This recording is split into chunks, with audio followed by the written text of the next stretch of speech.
हमारे देश के युवा यानी कि मैं और आप में से कई हमें हमारे समाज का भविष्य कहते हैं, पर देश के दुश्मन हमें ड्रग्स जैसी दीमक से हमेशा नुकसान पहुंचाने की फिराक में रहते हैं। तो कौन है जो इनके काले मंसूबों को नाकाम करता आया है?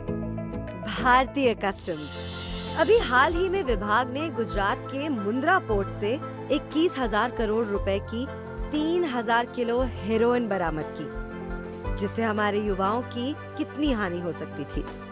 सोचने पर मजबूर कर दिया ना?